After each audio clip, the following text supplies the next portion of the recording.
Josh York didn't start with a fancy gym. He started with a van, some workout gear, an idea. Bring fitness to the people instead of making them come to the gym. He drove, trained, marketed, and hustled, often all in the same day. And 7 years later, GYMGUYZ hit its first million. But then came the explosion. COVID hit, home fitness surged, and Josh scaled from $1 million to $10 million fast. This is Ryan Atkinson, and you're listening to the Outfit Podcast, where we uncover the secrets of building and running successful businesses. Today, GYMGUYZ is the fastest growing personal training brand in the country with over 256 franchisees. And Josh is here to break down how you can recognize a market gap, build something disruptive, and maybe even make a fitness empire of your own. Josh, thank you so much for your time. Appreciate it, Ryan. Very happy to be here. Looking forward to dropping some knowledge, some nuggets, and a lot of good energy. Yes, lots of good energy. It's going to be so good. Before we start talking about starting the business, marketing, revenue, all that good stuff, stay tuned for that, listeners. Let's talk about GYMGUYZ. What is GYMGUYZ? Let's just lay a baseline for what you're working on. Absolutely. So, we bring the workout to you. We're in-home and on-site, no brick and mortar. So we can service you anywhere from your home, office, pool, park, place of worship, hospital, senior homes, assisted living facilities, daycares, you name it, anywhere. We literally bring the workout to you. We provide our 3 C's, convenient, customized, and creative workouts. We service thousands of cities. We're in 6 countries. We're in over 30 states, and we are just getting started. Just getting started. Well, I want to talk about how you got started with this. I'm starting with a van and an idea, but what were the very first steps you took to launch GYMGUYZ? Yeah, so I've always been a personal trainer for my whole life, and I loved helping people, helping them reach their goals. The problem is I always compare a personal trainer to a doctor. A doctor without patients is unemployed, and a trainer without clients is unemployed. I used to always ask myself, man, how can I make money when I'm sleeping? And I had no clue, right? And went to school, got my degree, which was a total waste of time. And I then, went back, I just kept training. I love training, but it's like, man, I felt like a loser because here I am. And I was making over 6 figures a year as a personal trainer. I was making a very good living, and you're talking 20 years ago. And I gave it all up to take a $25,000 job in a marketing firm because I had to start my career. And I learned real quick that this was probably the worst move I could have ever made. I was absolutely miserable. I left there, quit, went back to training. I gave up all my clients, so I had to build them all over again. One happened to come in late one day and just said, man, I really wish you can come to my house. I don't have the equipment. And I was like, man, a light went on. I was just like, this is such a simple idea. No one's ever professionalized it. No one's ever franchised it. I'm going to do it. Came up with the name GYMGUYZ. It stands for Get You Motivated, Goals Uniquely Yours, Zero Excuses. Got a van stocked with enough equipment to provide you a fantastic workout 365 days a year. And literally went out there and started driving, marketing 7 days a week, 16, 17 hours every day for literally pretty much a decade. Then started franchising, and here we are today. Oh, man, that is so crazy. I love how it just started with a van and some gym equipment. Let's talk about those startup costs. How much did the van cost you? How much did the workout equipment cost you? Talk to us about that. Yeah. So, I didn't have money to get a new van. So I had to, get the cheapest van possible. So I found this used vehicle from, one of these auctions in Pennsylvania. I drove there, got it. Didn't even have a mechanic look at it. So I rolled the dice hoping it was going to be okay. And, literally just got cheap gym equipment that I could put in there that's clean and look professional, and started from there.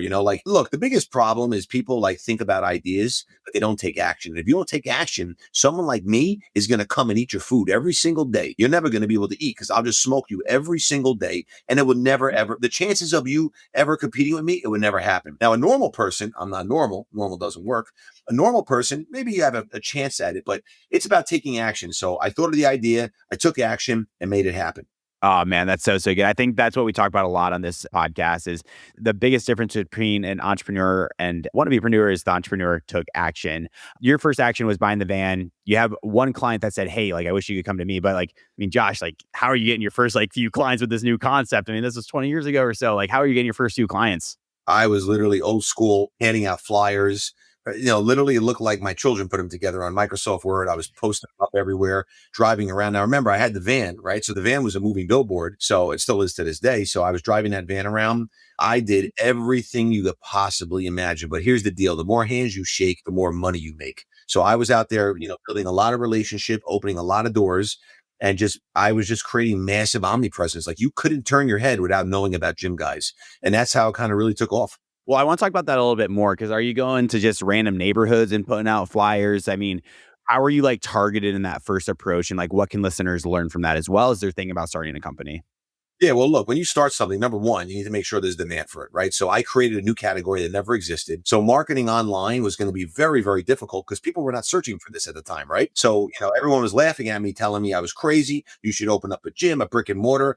And I told them it was the craziest idea ever. I would never, ever do that. That just makes no sense. And now you look at it, 90% of people that have a gym membership don't go. Treadmills become the most amazing clothing racks. Apps don't work. AI will help enhance, but it will never solve the problem. People need accountability and human interaction.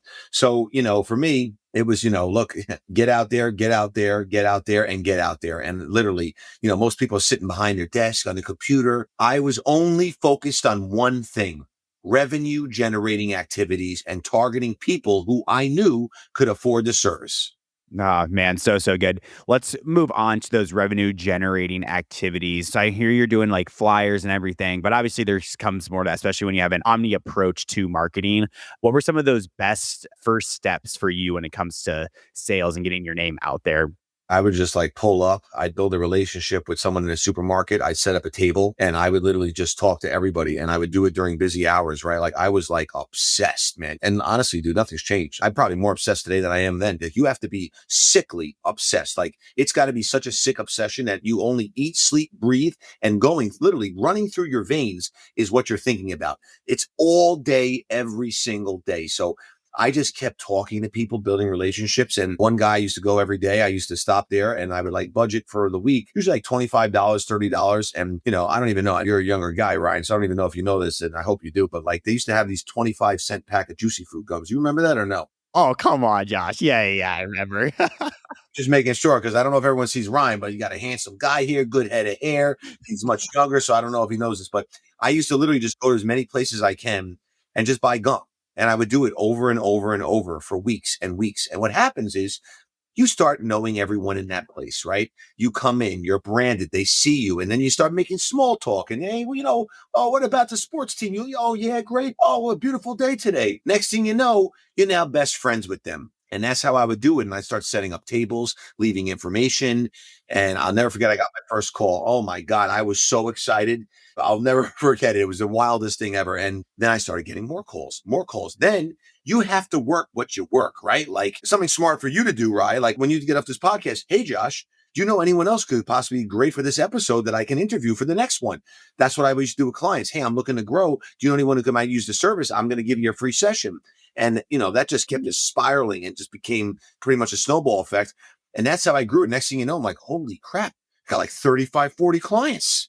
And I'm like, all right, I'm going to get another van. And that's how I just did it. Yeah, I'd be curious to ask, you're getting 35, 40 clients. I mean, what's the pricing structure? Like, how are you charging these clients? Are you just coming to them, giving the workouts? I'd love to hear like how you're charging this. Yeah, so it's all based on packages, so they would buy packages, the more sessions they purchase, the cheaper the price would be. So give an incentive to make a larger commitment. Plus also, if someone's trying to change their life and their fitness level, it's not going to happen overnight. It takes time. So it's about commitment, right? So we'd sell them from, packages from 12 to 24 to 48 to 96. And that's how we would sell them. And then we also have obviously semi-groups, classes, and large organizations. We do stuff with businesses. So, that's how it works. I want to talk about growth as well, because it took you 6 to 7 years to hit $1 million, but scaling to $10 million was like much faster for you. What triggered that rapid growth? I'd love to hear that story. I will tell you one thing, right? Fortune will always favor the bold. It's about action, action, and action. You have to take action and you have to understand there's going to be a lot of pain, a lot of pain, and you can never avoid it. There is a price to pay. You're going to pay it at some point. I would much rather sacrifice and go through the pain now to enjoy things later rather than have to suffer later.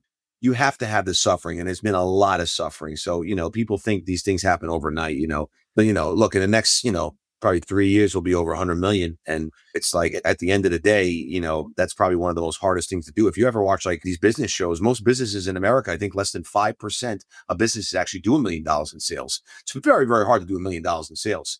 But you have to really, really, really focus and understand that, you got to put systems in place. You got to have processes and you got to make sure you're hiring the right people. That's very, very important.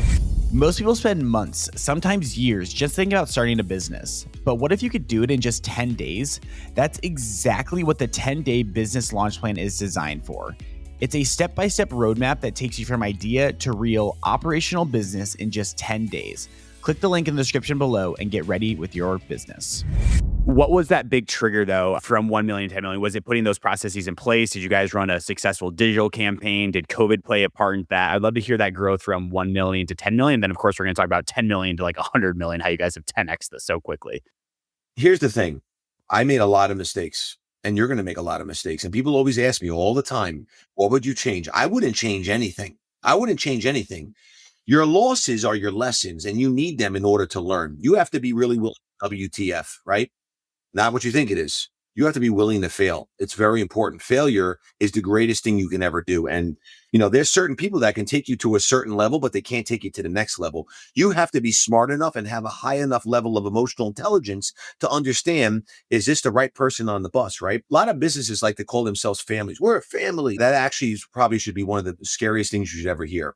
We're a championship team. If someone on the team is not doing well, it's business. You're getting traded. Sorry. Right? You're not filling that role. You're getting traded. Okay. Family is blood. Family wants to keep you safe and comfortable.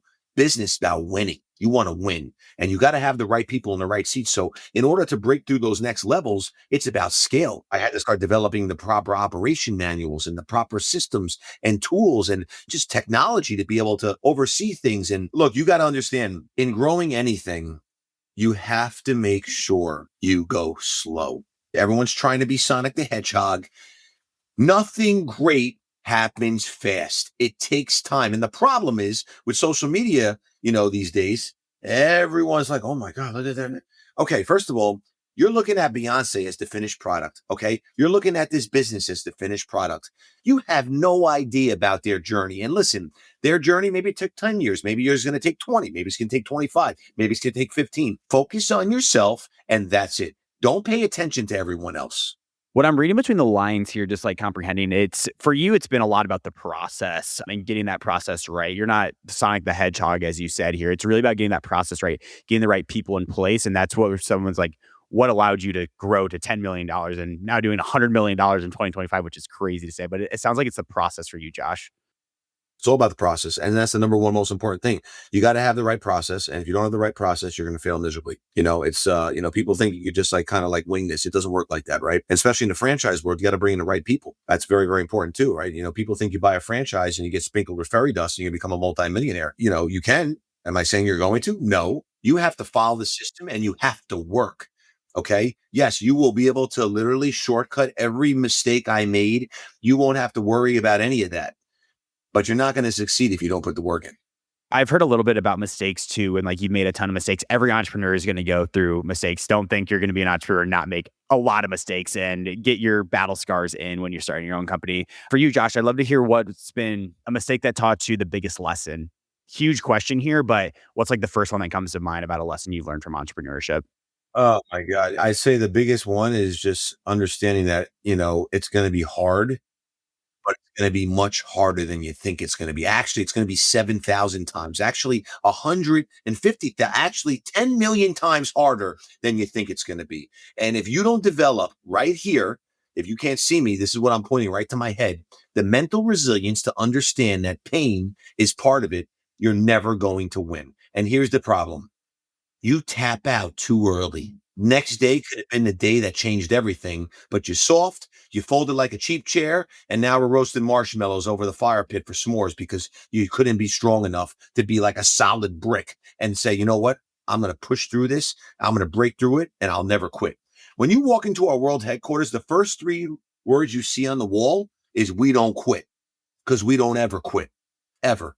So good. I remember a story from my own entrepreneurial journey. I was just past Q4, I should say, but just so tough. I mean, Q4 is so hard to sell in the B2B world. And, payroll's coming around multiple months in a row. And you're just like, oh man, I don't know how I'm going to hit this. I remember at the time, it's so many ulcers in my mouth, just so stressed out, trouble sleeping, trouble eating.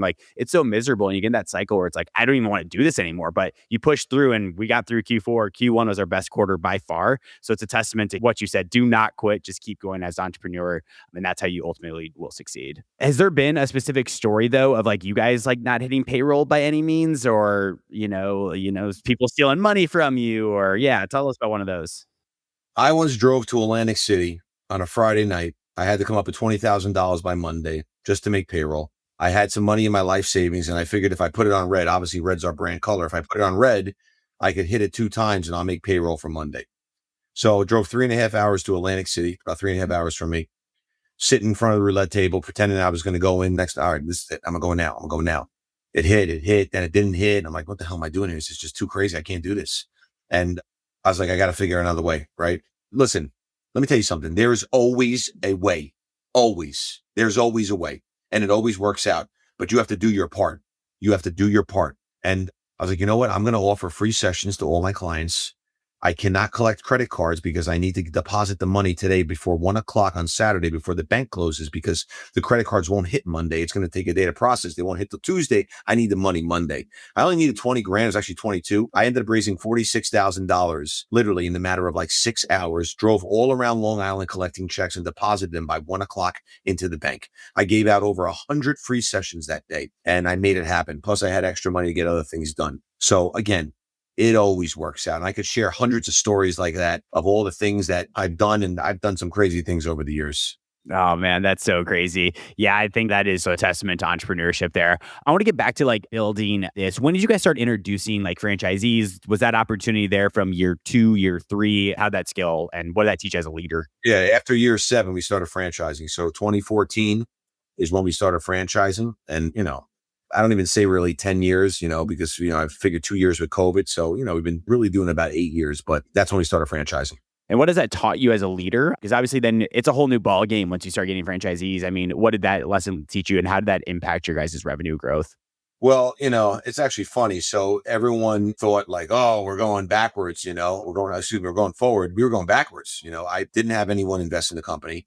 I had to put all this money up to now start franchising. I went from being very successful having a corporate territory to literally being in the negative every single day. I've had more negatives in my bank account than sunny days in the Caribbean. And I will tell you, 99.9% of people would have tapped out a very, very long time ago. But like I said, I don't tap out and no one's built like me. And that's just how it goes.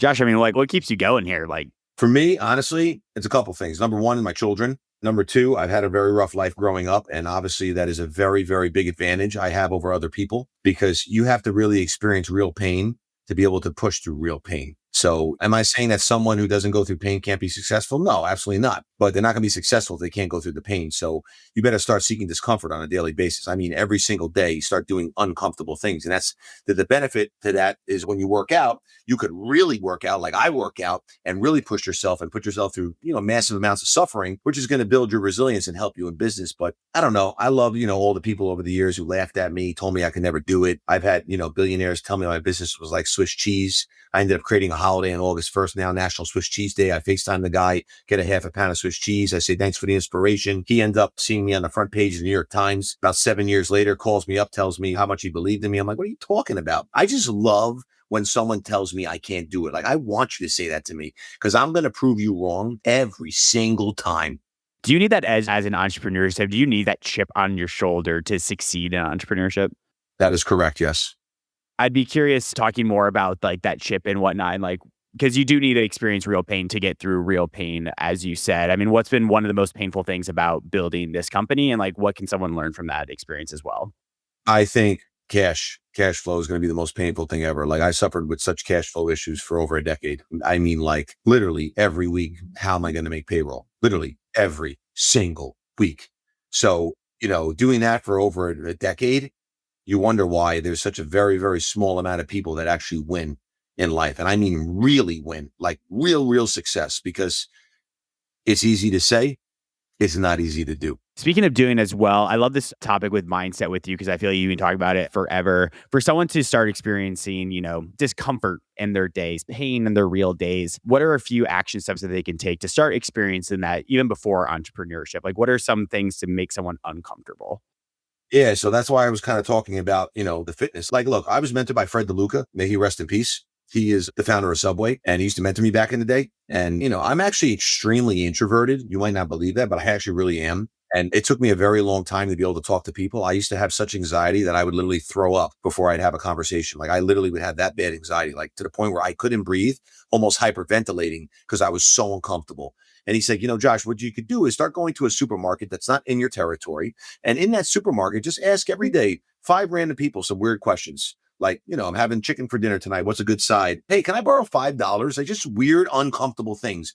And I used to do that every single day. And, I'll put on a chicken suit right now, standing in the middle of a busy intersection, dancing around like a chicken. I couldn't care less what anyone thinks about me. These are the things you have to go through to become great. Greatness takes time. That's why I talked about slow, right? Like you got to be patient with results and you got to be impatient with action, right? So being patient with results. Results take time, but you got to be willing to do things outside your comfort zone. Like when I do cardio sometimes, like I might do my sprints, I duct tape my mouth. I only breathe out of my nose. That's very, very uncomfortable. I will really push myself. Instead of doing 10 reps, I'll do maybe 20 reps with a real heavy weight that I think I'm going to die, but I push through it and I build my mental resilience, right? You have to do hard things, right? Throw 100 pounds in a backpack and go hiking. Like you got to put yourself through discomfort. And the more of the ability that you continue to develop that and sharpen those tools and callous that mindset, right? Like I'm all calloused up on my hands from training. You got to callous this, right? That's the number one most important thing. That's how you win. Oh man, that is so good. Yeah, I do a CrossFit for like a workout regime, and like I always like attribute like CrossFit has like the great physical benefits, of course, but it's also those mental benefits. Like CrossFit will put you in some very very uncomfortable positions, but it's those reps of getting through it, and that's a great way for it to bleed over into everyday life. Is when you go through those really hard things, it allows you to succeed in entrepreneurship and get through that pain, as you said. 100%.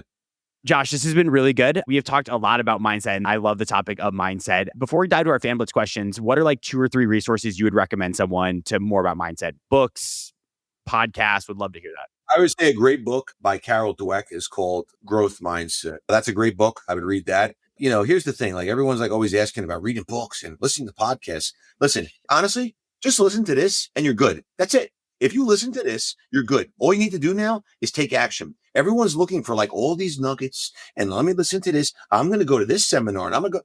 You are just wasting time. Okay. They're all saying the same damn thing. Find someone you like, listen to what they're saying, make sure you know they're actually successful. They're not full of it. They've actually done something so you can validate it and you can listen to them. And that's it. Like people are like always chasing shiny objects. It's a very, very bad habit to chase shiny objects. Be focused. Focus is the number one most important thing. Nice. So good, Josh. Thank you so much for your time today. Let's drive to our fan blitz questions. And these are questions submitted from our community. Listeners, if you want to join in on world-class entrepreneurships like Josh, go to www.youtube.com/upflip and submit your questions there. Josh, ready for our last 5 here? Let's do it. Number 1, what's one piece of gym equipment you can't live without? Oh, dumbbells. Biggest mistake first-time fitness entrepreneurs make? They're just too soft and they don't go all in. They have fear sitting around them and they're in their mind too much. That's the biggest problem. What was your very first van like? It was a Ford 2003 E250. And I will never forget driving the thing. I was so nervous to back up in it because, I was just driving a car and this thing's so much bigger. And I was like, literally like backing up a little bit, stopping, getting out to make sure I didn't hit anything. But yeah, it was an older vehicle. And I'll tell you, the first time I was sat in that, just the sense of accomplishment I felt because I actually pulled it off, and I did it. I was just felt great about it. Right. You can't sit there too long and celebrate everything. You just got to acknowledge it, be proud and move on. Really good. What's more important, branding or hustle? Hustle. And I just asked you this one, but I'll ask it again. What's one book every franchise owner should read? Every franchise owner should read. I think they should really read. Well, you can read my book. I think that's a great book. No, I would honestly read Shoe Dog. To me, it's the greatest book ever. It's the story of Nike. It just really tells you what it's all about to be a top performing individual and what type of pain you have to take if you really want to go to levels that people will never touch. Phenomenal book. Josh, I want to thank you so much. Very last question for you. Someone's like, oh my gosh, I need to learn more about Josh. I need to learn more about GYMGUYZ. Where can they connect with you and learn more? So if you just go on Google and type in handsome, I come up on almost every single page. I know Ryan has that same problem, but no, I'm joking. Well, actually, no, I'm not joking, but yeah, no, yeah. Okay. Well, you could just find me on Instagram, Joshua GG. You can go on LinkedIn. You can go to gymguys.com. Yeah. Send me a message.